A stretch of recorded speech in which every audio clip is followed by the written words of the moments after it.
Evangelho de Jesus Cristo, segundo escreveu João, capítulo 15, a partir do verso 18. Eu vou retomar parte do assunto que falamos semana passada. Quero voltar a falar da ação do Espírito Santo, desta questão da revelação de Deus, da revelação de Jesus Cristo, e como isto é de fato desafiador. Foi desafiador nos dias da encarnação do Senhor, foi desafiador nos dias do ministério apostólico e é também um desafio para a igreja presente. Evangelho de João, capítulo 15, a partir do verso 18. Se o mundo odeia vocês, saibam que antes de odiar vocês, odiou a mim. Se vocês fossem do mundo, o mundo amaria o que é seu. Mas vocês não são do mundo. Pelo contrário, eu dele os escolhi. E por isso o mundo odeia vocês. O servo, lembre-se da palavra que eu disse a vocês. O servo não é maior do que seu senhor. Se perseguiram a mim, também perseguirão vocês. Se guardaram a minha palavra, também guardarão a de vocês. Tudo isso, porém, farão com vocês por causa do meu nome, porque não conhecem aquele que me enviou. Se eu não tivesse vindo e lhes falado, eles não teriam nenhum pecado. Mas agora não tem desculpa do seu pecado. Quem odeia a mim, odeia também o meu Pai. Se eu não tivesse feito entre eles as obras que nenhum outro fez, eles não teriam nenhum pecado. Mas agora não somente viram, como também odiaram tanto a mim como o meu Pai. Aqui odiar tem mais a ver com rejeitar. Eu sei que ódio para nós é uma palavra muito forte, não é? Ódio para nós é algo de muita maldade. Mas aqui o sentido de odiar basicamente é rejeitar. Tudo bem? Isso, porém, verso 25, é para que se cumpra a palavra escrita na lei deles. Observe, na lei deles. Odiaram-me sem motivo. Uma citação do Salmo 35. Quando, porém, vier o Consolador, que eu enviarei a vocês da parte do Pai, o Espírito da verdade que dele procede, esse dará testemunho de mim.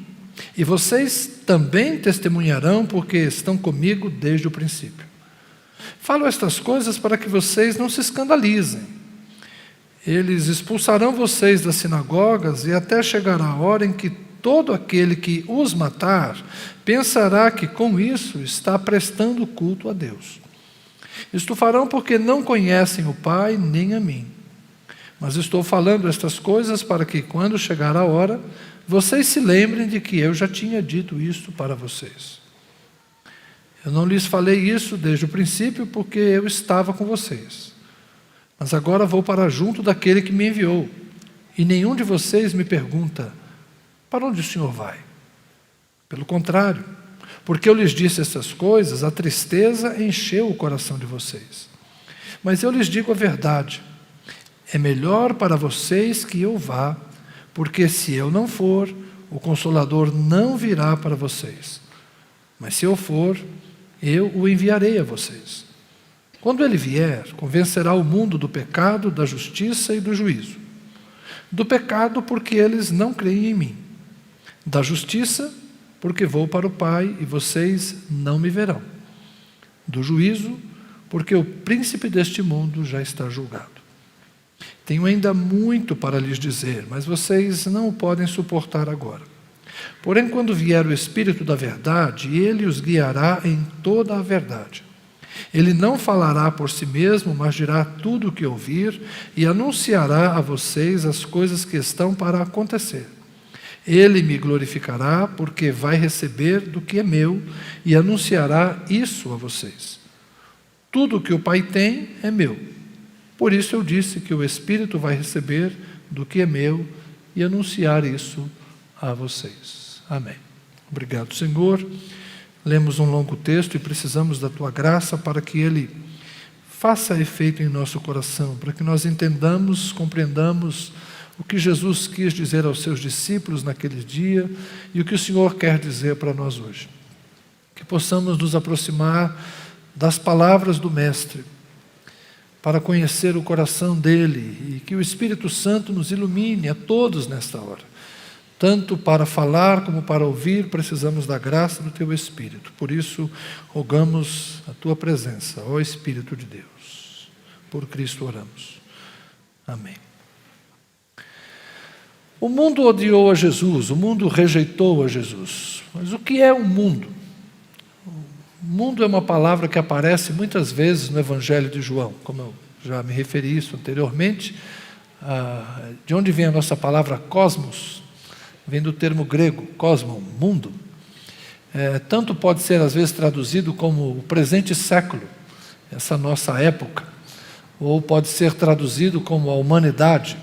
De vez em quando a expressão mundo tem a ver com a humanidade. Outras vezes tem a ver com o sistema que se opõe a Deus. E aqui, particularmente, é essa a ideia inicial do texto. O mundo odiou a mim, o mundo vai odiar vocês. O mundo me rejeitou, o mundo vai rejeitar vocês. Interessante que pouco adiante Jesus vai dizer, eles não ouviram a minha palavra, mas outros ouviram a minha palavra. Da mesma forma, alguns vão odiar vocês, mas outros vão receber a palavra de vocês. Jesus não foi uma unanimidade nos seus dias e Jesus não é uma unanimidade hoje. É verdade que nós não vamos encontrar alguém falando mal de Jesus. As religiões elogiam Jesus, as crenças em geral têm Jesus como um homem iluminado, como uma pessoa boa, que pregou o amor, uma pessoa ética, alguém extremamente generoso, que precisa ser ouvido. Ninguém fala mal de Jesus. Talvez alguns tenham queixas sobre os discípulos de Jesus, mas sobre a pessoa de Jesus, ela está bem preservada. Todos dizem gostar de Jesus, todos dizem apreciar Jesus. E ele é de fato um homem admirável. Eu digo porque ele é o mesmo ontem, hoje e será sempre. Para nós Jesus está vivo, para nós Jesus está presente. A gente não fala muito de Jesus no passado, afinal de contas, nós somos aqueles que acreditam na presença contínua dele conosco. Amém? Mas por que o mundo rejeitou a Jesus? E que mundo é esse? Talvez a gente pense no primeiro momento, é o mundo de Roma, é o mundo pagão, é o mundo idólatra, é o mundo que servia aos outros deuses, o poder governante daqueles dias que impunha a sua força pela espada, o seu domínio pela espada. Então é Roma, a imposição do império pagão. Este é o mundo que rejeitou a Jesus. É uma possibilidade, sem dúvida, este mundo rejeita Deus. Quando Jesus diz que não me receberam porque não conhecem o meu Pai, a gente pode dizer isso dos romanos. O paganismo romano não se baseia no conhecimento de Deus. Era uma cultura idólatra, assim como todo tipo de paganismo. O paganismo, de uma certa forma, é antropocêntrico. O paganismo é uma forma de afirmação da individualidade humana. Quando a gente estuda a história, a gente vai ver lá os valores do Renascimento italiano, a volta da cultura humanista. O que é esse renascimento das artes? Nada mais é do que a colocação do homem no centro da história e o deslocamento da religião ou da divindade cristã, do Deus trino, para o lado. Deus sai do centro e quem assume a centralidade da história é o homem. Esse é o renascimento, é a volta do humanismo. Se quem estava no centro era a religiosidade cristã, não estou dizendo que era Jesus, era a religiosidade cristã, sai a religião cristã e entra a religião do homem. Aí nós temos séculos de antropocentrismo e ainda é assim. De certa forma, este mundo em que o homem é o centro, em que o homem é a medida de todas as coisas, em que a razão explica as coisas, em que é o homem quem determina seu destino, esse é um mundo em que Deus não é aquele que governa. Se o homem governa, não é Deus que governa. Quem está no governo? Então, Roma, de certa forma, representa um mundo que não conhece a Deus. Mas Jesus não está falando só de Roma. Porque, afinal de contas, Jesus está falando daqueles que o estão perseguindo. Jesus está falando do sistema religioso de Jerusalém. O sistema religioso de Jerusalém é que o rejeitou. Jesus fala aqui da lei deles. Então, ele não está falando de romanos, ele está falando de judeus. Está falando do seu povo. Ele veio para os seus, mas os seus não o receberam. Então, esse mundo que foi hostil a Jesus e seria hostil aos discípulos, não é um mundo romano necessariamente, mas é a autoridade judaica. E, de fato, os primeiros discípulos, logo depois da ascensão de Jesus, serão chamados a prestar esclarecimentos, serão presos. Pedro e João, logo no dia seguinte de Pentecoste, entraram no templo, curaram lá um paralítico, e aí já foram chamados pelo Sinédrio para dizer: ei, o que vocês estão fazendo? Em nome de quem vocês estão fazendo milagres aqui na nossa casa? Tempo depois eles são presos, alguns são martirizados. Então, houve perseguição dos judeus contra Jesus e houve perseguição dos líderes judeus também contra os discípulos. O mundo tem a ver com eles. Mas será que só eles? Só este mundo dos líderes de Jerusalém que rejeitaram Jesus? Não. Lá na Galileia, em dado momento, Jesus disse: ai de ti, Corazim, ai de ti, Betsaida, ai de ti, Cafarnaum. Se em Sodoma e Gomorra tivessem sido feitos os milagres que vocês viram, eles teriam crido. Então, quem foi os que ouviram e viram sinais e não creram? Não são só os chefes de Jerusalém. É o próprio povo da Galileia, é o povo da Judeia, é o povo de Samaria, que em dado momento uma vila recebeu Jesus, mas outra cidade rejeitou Jesus. Jesus, ora, era aceito. Em alguns momentos, Jesus era bem-vindo. Em outros lugares, Jesus era convidado a se retirar. Algumas vezes tentaram prender Jesus, atirar Jesus de um precipício, apedrejá-lo, por fim acabaram crucificando, mas algumas vezes conspiraram contra Jesus. Em Gadara ou Gerasa, depende do evangelho, Jesus foi lá, expulsou uma legião de demônios de um homem que estava lá oprimido, e a população da cidade saiu a ele dizendo: por favor, retira-te daqui. Jesus foi mandado embora, depois de fazer o quê? Um milagre. Então Jesus conviveu com aceitação e rejeição. E o que ele estava dizendo para os discípulos? Preparem-se. Não disse isso no começo, para que vocês não ficassem preocupados, mas eu quero dizer uma coisa para vocês: vocês vão ser aceitos e vocês vão ser rejeitados. Me perseguiram, perseguirão vocês. Alguns me ouviram, alguns ouvirão vocês. Daí a gente tem outras ilustrações possíveis. A parábola do semeador. A semente é lançada, e o que é a semente? É o evangelho que é pregado. Tem gente que vai ouvir de bom grado, vai receber e vai multiplicar, ou seja, ele não só vai crer, mas vai levar outros também à mesma fé. Em compensação, outros vão ouvir e a semente vai se perder, o diabo vai roubar a palavra, ela nem vai germinar. Outros serão sufocados pelas preocupações desse mundo, o interesse das riquezas, ou seja, não serão capazes de renunciar a algumas coisas para ter a Jesus. E como disse Jesus: quem não for capaz de deixar certas coisas por mim, não é digno de mim. Então Jesus estava preparando os seus discípulos para aquelas pessoas que ouviriam, mas que não permaneceriam, porque afinal de contas não encontrariam no Evangelho aquilo que elas de fato estavam buscando: os prazeres desse mundo e as riquezas dessa terra. Outros, por sua vez, não suportariam tribulações, e na parábola do semeador são as sementes que caem no solo rochoso. A planta até germina, cresce, mas as raízes são de pouca profundidade. Quando vêm as preocupações, as tribulações, as provações, a planta morre, a semente se perde, ou seja, a pessoa não permanece. Então Jesus estava preparando os discípulos para diferentes situações. Como eu, vocês vão anunciar. Vocês são testemunhas de todas estas coisas que eu tenho feito, e vocês vão dar testemunho de mim. Interessante que Jesus disse: eu vim dar testemunho do meu Pai. E vocês foram testemunhas de tudo que eu falei, de tudo que eu fiz. Vocês também testemunharão, porque estão comigo desde o princípio. Ou seja, aquilo que vocês viram é aquilo que vocês vão anunciar. Aquilo que vocês receberam é o que vocês vão proclamar. Mas não pensem que todo mundo vai crer. Não pensem que todo mundo vai aceitar a fé que nós estamos proclamando e de bom grado vai receber essa mensagem e vai trazer outros. Não, tem gente que vai ficar pelo caminho. Muitos vão ficar pelo caminho.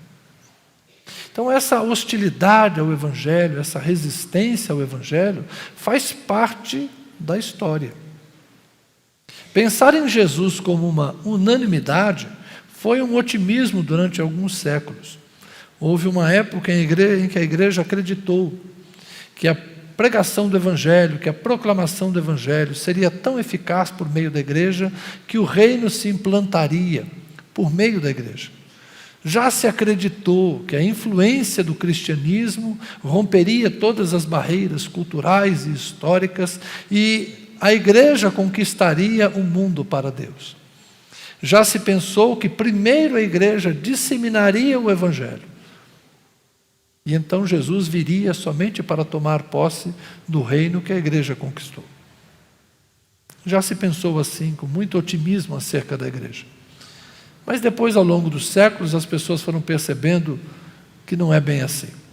À medida que a igreja vai se espalhando e ela vai estendendo as suas influências e ela vai se aproximando do poder temporal e ela vai conseguindo conquistar coisas ao mesmo tempo que ela se expande numericamente, geograficamente, politicamente, economicamente, ela se perde na essência espiritual. Parece que quando ela fica muito grande e muito poderosa, ao invés dela ser uma luz que ilumina a todos, ela perde o seu brilho. Parece que quando ela se torna o poder dominante, ao invés dela salgar e preservar os valores do reino de Deus, ela perde o sabor. E para nada mais presta senão para ser pisada. E é por isso que de quando em quando na história você tem os movimentos de Deus purificando a igreja, transformando a igreja. Uma expressão do século XVI, reformando a igreja. Por que a igreja de quando em quando precisa voltar aos seus primórdios e recuperar a sua essência? Porque de vez em quando a igreja, para ganhar o mundo, se torna muito próxima dele. E eu não digo isso como a gente ouvia quando eu era menino. Isso tem a ver com jogar futebol, tem a ver com ir ao cinema, tem a ver com assistir novela na televisão, ou então com a roupa que a gente usa. Não. Estas coisas são coisas menores e são exteriores. Isso, honestamente, nem é mundanizar-se. A igreja se mundaniza quando ela pensa como o mundo. A igreja se mundaniza quando os valores do mundo são os valores que a dirigem. A igreja se mundaniza quando ela deixa de conhecer a Deus, quando ela deixa de conhecer Jesus, e ela vai perdendo a essência do seu relacionamento com Deus. Quando a igreja esfria, quando a igreja se entorpece, quando a igreja se ilude, não é interessante que quem deveria ter reconhecido Jesus naqueles dias? Os romanos? Não, eles eram pagãos. Jerusalém deveria ter reconhecido Jesus. Eles tinham a lei, eles tinham os profetas. Mas por que não o reconheceram? Porque eles tinham poder, porque eles tinham religião, porque eles tinham outras coisas que ocupavam o lugar de Deus. Por estranho que pareça, o templo era um ídolo, a lei era um ídolo, Moisés era um ídolo, Abraão, ou a descendência de Abraão, era um tipo de idolatria. Eles confiavam em coisas que não deveriam confiar. Jesus disse para eles uma vez: vocês acham que porque vocês descendem de Abraão, vocês são filhos de Abraão? Filho de Abraão é quem tem a fé de Abraão. Vocês são filhos do diabo, porque o diabo é mentiroso e assassino, e vocês são mentirosos e estão tentando me matar. Jesus era um homem politicamente correto. Vocês estão entendendo? Ora, por que eles não reconheceram Jesus? Se eles estavam proclamando uma religião, fazendo sacrifícios a Deus, lendo os salmos de Davi, lendo a lei de Moisés todos os dias, como é que eles não reconheceram a Jesus? O que é que pode cegar as pessoas a esse ponto? Talvez alguém diga, o diabo. Paulo vai escrever na carta aos Coríntios, segunda carta, capítulo 4, que o príncipe deste século cegou as pessoas, para que elas não discernissem. É verdade. Mas no mundo judeu, eu diria que a grande motivação da cegueira era a dureza do coração. O coração endurecido. Como disse o profeta Isaías, e Jesus aplicou o que o profeta Isaías disse dos dias dele, Jesus aplicou aos seus dias. Esse povo me honra com os lábios, mas o coração está longe de mim. Às vezes a gente pensa que a cultura cristã, a formação cristã, a educação cristã, os padrões cristãos, os princípios cristãos na sociedade serão suficientes para que o mundo se renda a Deus.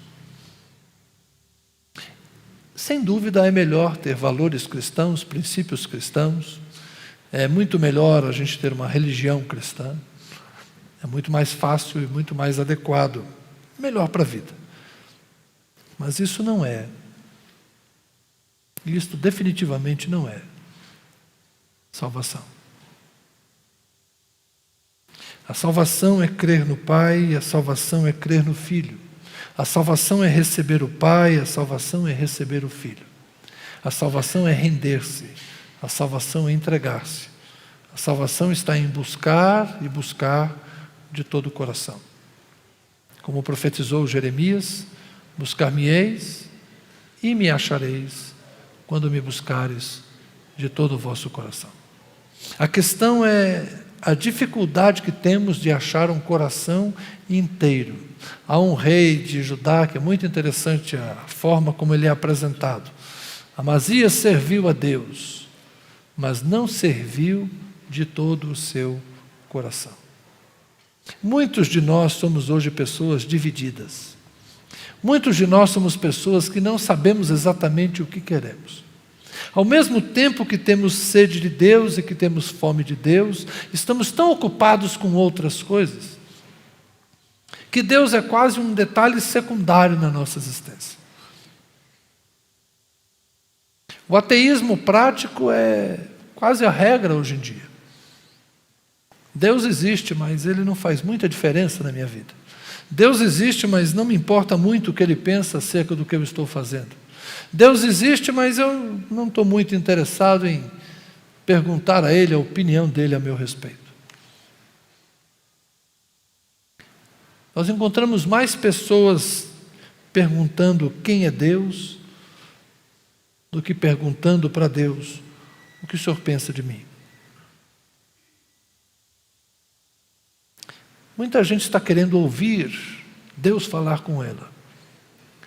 Mas você já pensou bem no que Deus tem para te dizer? Se você perguntar para Deus, o que Deus vai te responder? Eu tive algumas experiências, como eu já falei a vocês, Deus fala pouco. Eu vivo dizendo isso, né? E nas poucas vezes que Deus falou comigo, em geral, eu não gostei do que Ele me disse. Porque o falar de Deus é sempre um desnudar. O falar de Deus tem sempre a ver com algo que a gente deveria estar fazendo e não fez porque não compreendeu ainda a santidade de Deus. Quando Deus fala com a gente, em geral é para o nosso bem, é para a nossa edificação, é para a nossa transformação. E é por isso que Jesus disse assim, olha, eu tenho coisas a dizer a vocês, mas vocês ainda não estão prontos para ouvir. O Espírito da verdade que eu vou enviar, Ele vai falar com vocês. O que é isso? O Espírito da verdade, como eu disse a vocês, verdade em João, no Evangelho de João, verdade tem a ver com revelação. Tem a ver com o conhecimento maior da própria pessoa de Deus. Quando Jesus fala, eu sou o caminho, a verdade e a vida, Ele está dizendo isso, olha, não virá ninguém melhor do que eu para revelar quem é Deus. Quando perguntam para Jesus, Jesus, tu podes nos mostrar o Pai? Aliás, é um pedido, mostra-nos o Pai. Jesus responde a Filipe, Filipe, eu estou com vocês há tanto tempo, quem me vê a mim, vê o Pai. Eu sou o Pai, eu e o Pai somos um. Então, como é que a gente conhece a Deus? A gente conhece a Deus por meio de Jesus. Como é que a gente conhece a Jesus? O que vocês acham? Vamos ler o Evangelho. Vamos ler os Evangelhos, porque nos Evangelhos está escrito aquilo que Jesus disse para os seus discípulos. E muitas vezes nós pensamos que a mera leitura dos textos bíblicos vai produzir em nós o conhecimento de Jesus. Se eu decorar, se eu souber, se eu entender, se teologicamente eu compreender o ensino de Jesus que está nos Evangelhos, eu vou conhecer a mente de Jesus. É uma ferramenta possível. Te apresenta muita coisa. Mas eu vou te dizer uma coisa, não é suficiente.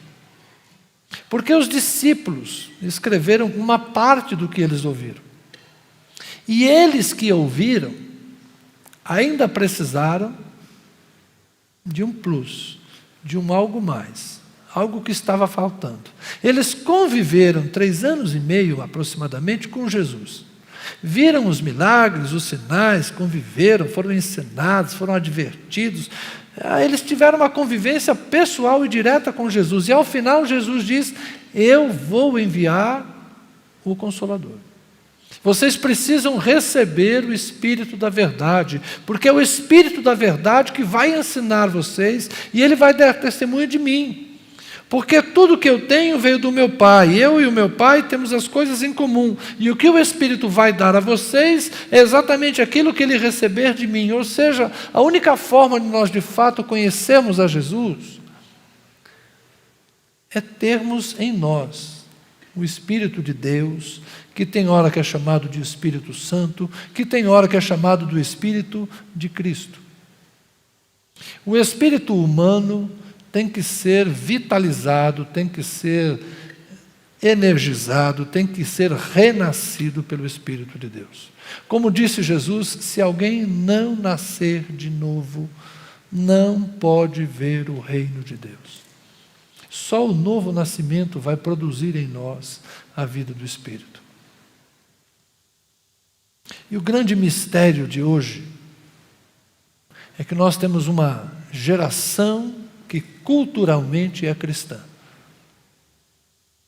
Mas um grande número de pessoas que têm cultura cristã, mas que não nasceram de novo, não nasceram do Espírito.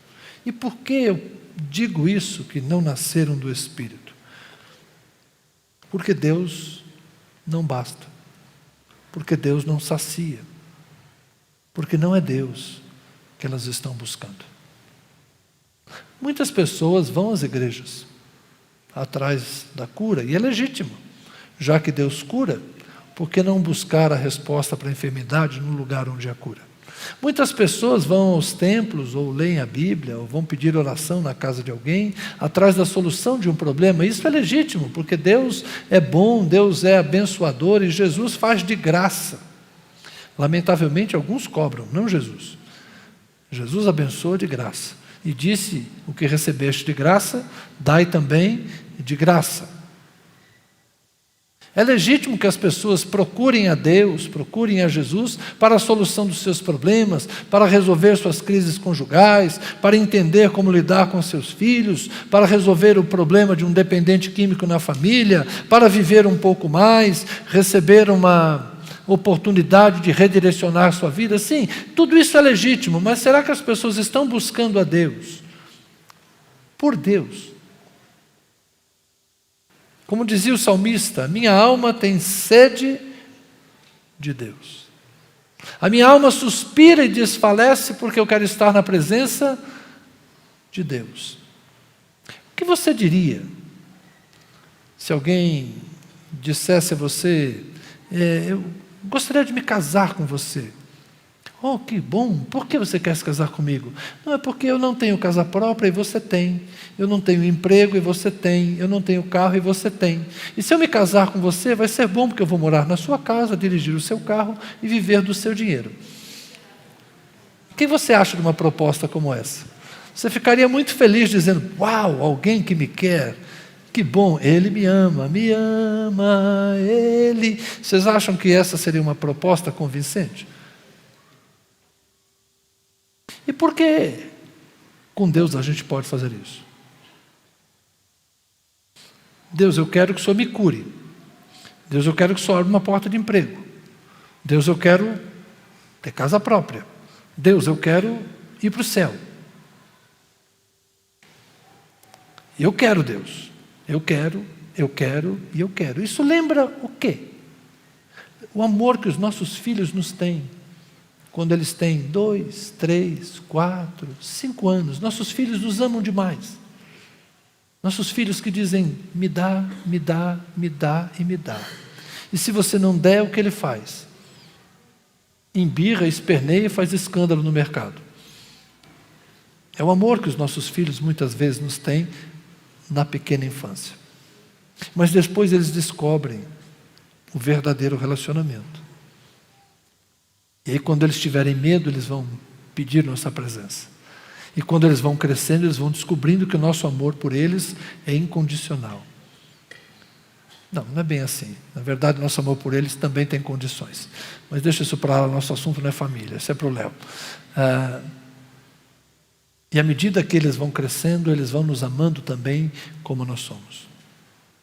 O nosso relacionamento com Deus tem que passar dessa infância espiritual. O nosso relacionamento com Deus tem que passar dessa fase do me dá, me dá. Nós não podemos ser como crianças de colo que só querem o seio da mãe para se alimentar. Nós precisamos amar a Deus por Deus. Por isso que Jesus disse aos discípulos, vocês me conhecem. E vocês conhecem o meu Pai. E o Espírito Santo será dado a vocês. A única forma de realmente recebermos o Espírito Santo não é ficarmos de joelhos por hora dizendo glória, glória, glória. Nós receberemos o dom do Espírito quando amarmos a Deus. Porque o mandamento é esse. Amar a Deus de todo o coração e com toda a nossa força. Mas lemos um texto que eu já expliquei 2 vezes aqui, e não custa explicar porque durante 100 anos nós ouvimos outra coisa. Quando o Espírito vier, ele convencerá o mundo do pecado, da justiça e do juízo. Que mundo será convencido do pecado, da justiça e do juízo? Esses dias eu estava passando na rua e estava ouvindo 2 homens conversando e alguém estava dizendo para o outro assim, olha, isso aí é obra do Espírito Santo, é só o Espírito Santo que vai convencer. Quase que eu falei, posso te explicar esse versículo? Mas eu desisti, não sei quem era e deixei para lá. Nós temos de fato impregnado em nós o pensamento que quem nos convence é o Espírito Santo. Nós temos de nós impregnado que a obra do Espírito Santo hoje é ficar mudando a opinião das pessoas acerca de Deus e acerca de Jesus. E eu tenho me debruçado sobre esse texto e ousado pensar diferente. O mundo que foi hostil a Jesus é o mundo de Jerusalém, é o mundo dos galileus que viram os sinais, que ouviram a mensagem, mas que não creram. Mas Jesus está dizendo aos seus discípulos, na noite de quinta para sexta, logo depois ele será crucificado e vai morrer, ele está dizendo aos discípulos, olha, eles não me receberam, porque eles não conhecem a mim, eles não conhecem a meu Pai. Eles vão rejeitar vocês também, vão odiar vocês, mas alguns vão receber a palavra de vocês. Quando o Espírito vier, ele vai guiar vocês, ele vai ensinar vocês, porque o Espírito da verdade vai conduzir vocês. E o Espírito da verdade, e aí que entra a compreensão, será um terceiro sinal para esta humanidade. O primeiro sinal é a criação. Deus se manifestou como Criador. Há quem, por intuição, creia na existência de Deus vendo a criação. Paulo diz isso. Segunda grande revelação de Deus é Jesus. O Verbo se fez carne e habitou entre nós, vimos a sua glória, glória do unigênito do Pai. A questão é que Jesus veio como um marco histórico e geográfico. Ele foi enviado às ovelhas perdidas da casa de Israel. Jesus viveu num polígono muito pequeno, num paizinho minúsculo. E durante apenas 3 anos e meio de ministério. Então Jesus tem uma tarefa geográfica e temporalmente limitada. Pouca gente o viu, pouca gente o ouviu. Mas agora nós temos um terceiro sinal. E este sinal é dado a toda a humanidade. Nos últimos dias, que começaram lá, derramarei do meu Espírito sobre toda a carne. O Espírito Santo é dado sem medida, e o Espírito Santo é dado para todos. Por isso que Atos dos Apóstolos vai mostrar como o Espírito Santo desce em Jerusalém, no capítulo 2, desce em Samaria, no capítulo 8, na casa de Cornélio, em Cesareia, no capítulo 10, em Antioquia, no capítulo 11, em Éfeso, no capítulo 19, e vai terminar com a pregação do Evangelho em Roma. O que Atos dos Apóstolos nos está dizendo? A história contada por Lucas. Está nos dizendo que o Espírito Santo, a partir de Jerusalém, estava alcançando o quê? Todo mundo. Por que Atos termina em Roma? Porque Roma é a sede do império. Começou na pequena província da Galileia, na insignificante Galileia, de onde os judeus diziam, nem profeta nasce lá. Começa na Galileia, mas chega em Roma. Ou seja, este mundo há de reconhecer. E tem uma frase interessante. Paulo escreve assim, até entre a guarda pretoriana, ou seja, a guarda pessoal do imperador, tem gente que se converteu. Deus não é fraco, não. Você está entendendo? O terceiro sinal é o Espírito Santo. Este mundo, que não se deixou convencer pela criação, que não se deixou convencer pela encarnação, pela manifestação do Filho, pelos sinais que Ele fez. Esse mundo tem a chance de se deixar convencer ainda pela manifestação do Espírito Santo. Ele terá que se convencer do seu pecado. O mundo terá que se convencer, não estou dizendo ser convencido.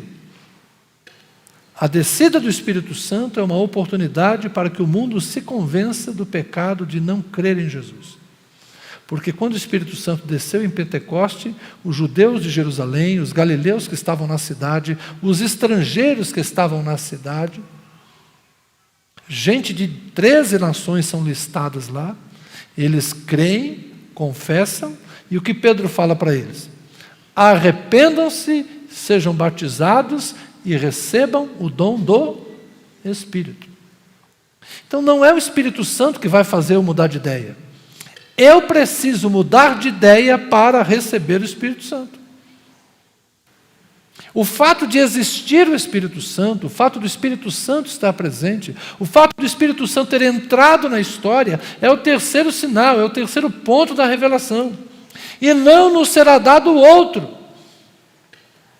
Ou nós nos arrependemos de uma vida autônoma sem Deus, ou nós nos arrependemos de uma vida autocentrada sem Deus, ou nós nos arrependemos de uma vida humanista em que nós somos os donos do nosso destino e nos rendemos a um Deus que quer nos salvar e para isso nos criou lá no Éden e para isso enviou seu Filho que morreu na cruz e para isso enviou o seu Espírito Santo para viver no meio de nós e habitar em nós, porque Jesus disse isso, Ele estará em vocês. Ou a gente se arrepende e abre o coração para ser morada do Espírito Santo, ou nós seremos o mundo que é hostil a Deus. Mas o mundo hostil era o romano, era o judeu. O mundo cristão pode ser hostil a Deus, porque cultura não salva. Porque religião não salva. O sinal da vida de Deus em nós não é o templo que frequentamos ou o credo que subscrevemos, mas é a presença do Espírito Santo em nós. Quando Paulo escreveu aos crentes de Éfeso, ele disse que há uma marca em nós, há um penhor, há uma garantia em nós, que é o Espírito Santo. Quando Jesus voltar, conforme Paulo escreveu a Timóteo, o Senhor conhece os que são seus. Quando Jesus voltar,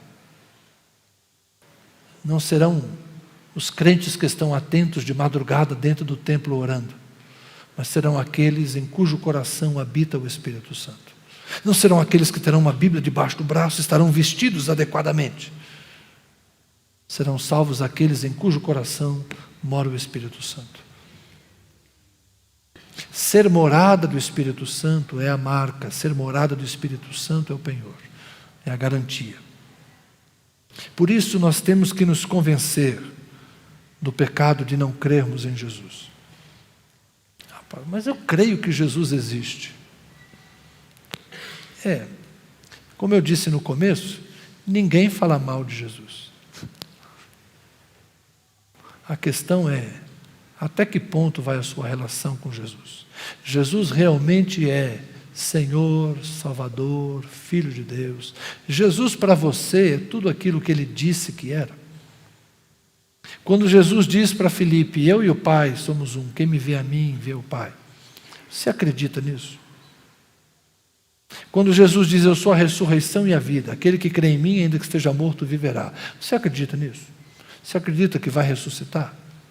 Ou você pensa que morreu aqui e acabou? Você está entendendo? É acreditar no que Jesus ensinou.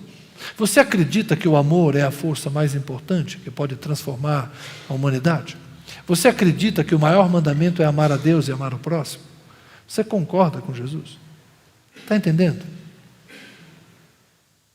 Crer em Jesus tem a ver com levar Jesus a sério. Então, a vinda do Espírito Santo é um sinal para este mundo, de que este mundo peca quando não crê em Jesus. É um sinal para este mundo da justiça. Que justiça? A justiça de Cristo. Vou para o meu Pai e não me vereis. A coisa mais fácil para nós seria se Jesus estivesse aqui. Aí nós disséssemos, Jesus está presente, olha ali. Ó. Se Jesus todos os domingos, ou na hora que a gente se reunisse, Jesus entrasse por aquela porta, tivesse aqui uma cadeira, e ele se sentasse aqui e ficasse assistindo o nosso culto, aí você diria, Jesus está ali. Nós ficaríamos muito felizes, seria muito mais fácil para nós se Jesus estivesse presente, fisicamente presente. Afinal de contas, Jesus tem um corpo, certo? É um corpo glorioso, mas tem. Só que Jesus não aparece. Jesus não vem, sabe por quê? Porque ele disse para os discípulos, vocês não me verão. Por quê? Porque eu vou para o Pai. O mundo será convencido da justiça. Que justiça? A justiça de Cristo. Cristo é justo. Onde é que Ele está? No céu. Quando a gente fala de ir para o céu, eu queria estar lá. Se eu estivesse lá, não queria voltar. Por quê? Porque o justo está lá. E quem é o justo? Ele.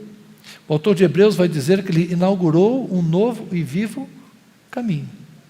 Eu creio que a humanidade que crê em Cristo vai para o céu. Por quê? Porque onde foi um, o resto também vai. Dizem que onde passa um boi, passa a boiada. Jesus já chegou lá, é por esse caminho que eu vou. Por isso que Ele é o caminho. Então Jesus está lá, e Ele prometeu, onde eu estiver, vocês também estarão comigo. Então a questão é, a justiça de Cristo foi atestada quando Ele enviou o Espírito Santo. É uma prova do quê? De que Ele chegou lá. Não foi isso que Ele disse? Importa que eu vá, para que eu envie. Se Ele não tivesse chegado, Ele não poderia enviar. Vocês estão entendendo por que a chegada do Espírito Santo é sinal da justiça? Porque Jesus chegou. Quando Jesus chegou, Ele enviou o Espírito. Então não é que o Espírito Santo está aqui agora para nos convencer da justiça, não. Ele é um sinal de que Jesus é justo. E por fim, do juízo. Por quê? Porque o príncipe desse mundo já está condenado, ou seja, o governo que governava esse mundo já foi deposto. Os reinos deste mundo já passaram. Quem governa agora é Jesus. Eu confesso que eu não defendo a tese do Deus está no controle. Esse é um assunto para outro dia, não vou mergulhar muito agora. Eu não sou fatalista e não creio que Deus está lá em cima determinando todas as coisas. Muito pelo contrário. Eu penso que nós somos responsáveis pelas nossas escolhas. Mas quem governa a história, quem governa o mundo é Deus. Eu não penso no micro-universo, no universo das pequenas coisas, com quem eu caso, com quem eu vivo, se eu vou comer frango, se eu vou comer carne, se eu trabalho no Bradesco, se eu trabalho no Itaú, se eu não trabalho. Deus sabe se eu vou fazer curso disso ou daquilo. Senhor, que curso o senhor quer que eu faça? Deus fala assim, meu filho, vai estudar, resolve aí você. Vai fazer, como é que é, aqueles testes lá de aptidão. Tem tanta gente inteligente aí, se vira.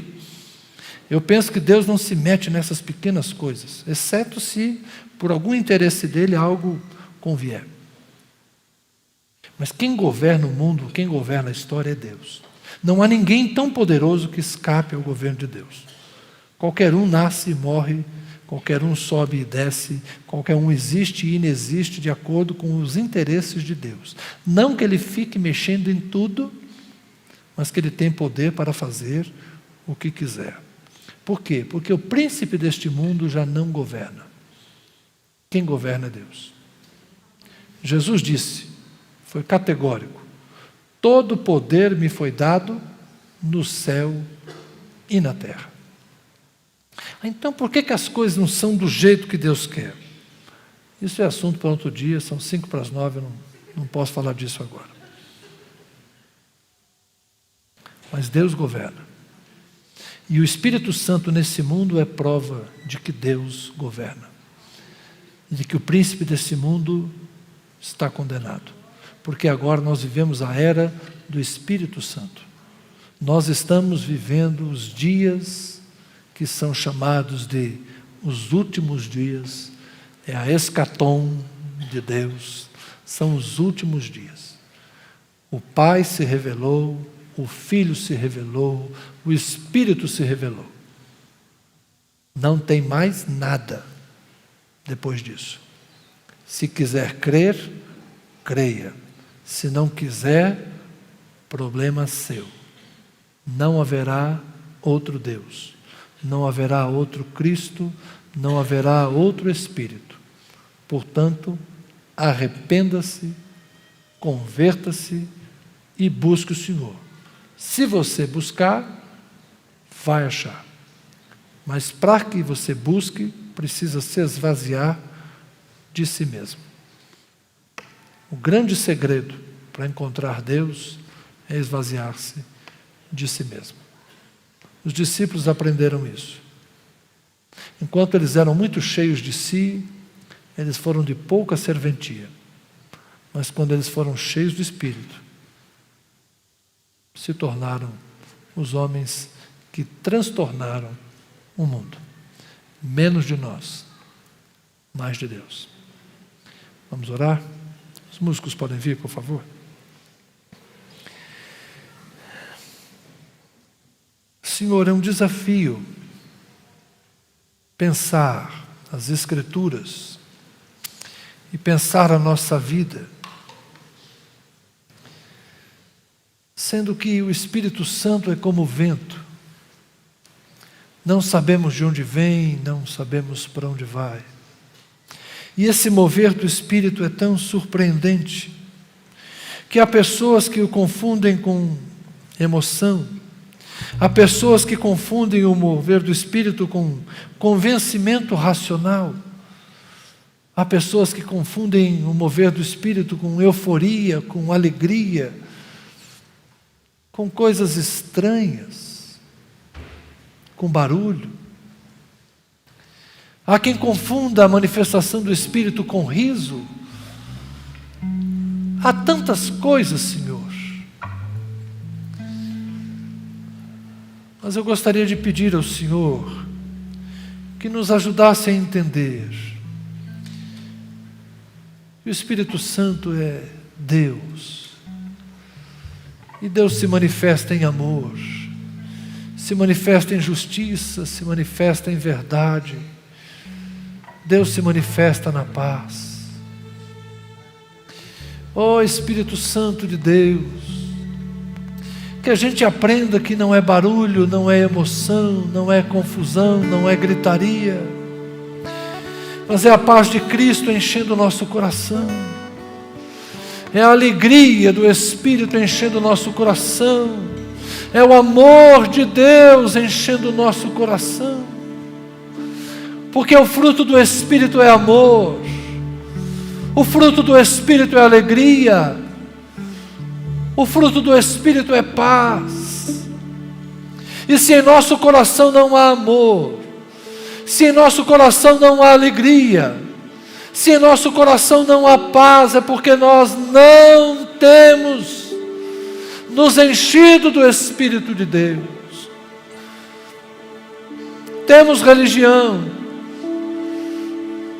temos costumes, temos cultura cristã, lemos Bíblia, frequentamos templos, liturgias, mas se não há amor em nosso coração, se não há alegria em servir a Deus e amar a Deus e cultuar a Deus, se o Senhor não é a nossa alegria, se o Senhor não é a nossa paz, estamos vazios do Espírito, Senhor.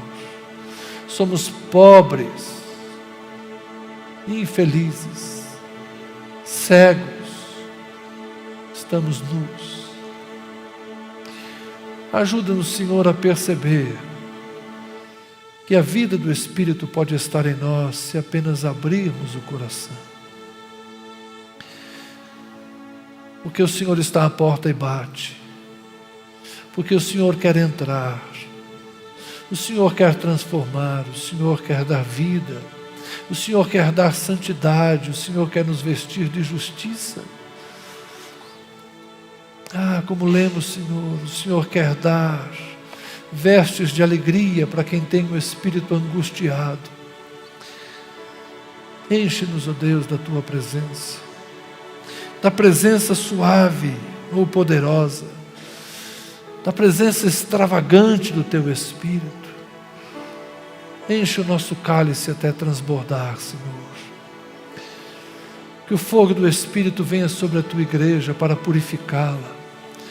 Que o sopro do Espírito venha para avivar as chamas do altar.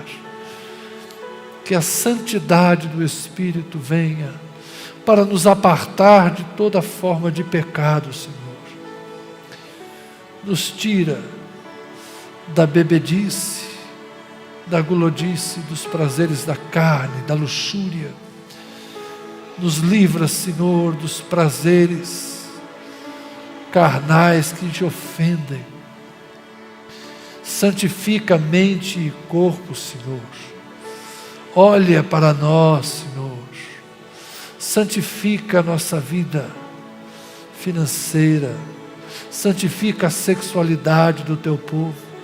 Santifica, ó Deus, os lábios, para que não profiramos mais mentiras, Senhor, mas para que sejamos verdadeiros. Santifica os dedos nervosos que teclam injúrias nas redes sociais. Santifica os olhos impuros, Senhor, que visitam a pornografia para alimentar um coração degenerado. Santifica, Senhor, a Tua igreja. Nós não queremos ser cristãos de nome, Senhor. Nós queremos ser cristãos genuínos, ter a vida de Cristo em nós, olhos puros, mãos inocentes, que não tem sangue nelas, mãos que não têm violência, que não ferem, que não esmurram, que não espancam, que não furtam. Pés santos, Senhor, que caminham nas veredas estreitas da justiça, pés que escolhem muitas vezes o caminho do sofrimento, mas o caminho reto, o caminho que expõe a riscos, mas o caminho santo. Ó Espírito de Deus, Tu que conheces mente e coração, aproxima-nos de Cristo, dá testemunho de Cristo a nós, dá testemunho do Pai e aproxima-nos deles, para que nós sejamos um com eles e para que sejamos uns com os outros, em plena comunhão contigo. Habita em nós, Espírito Santo, santifica-nos, purifica-nos, ajuda-nos. Por Cristo oramos. Amém e amém.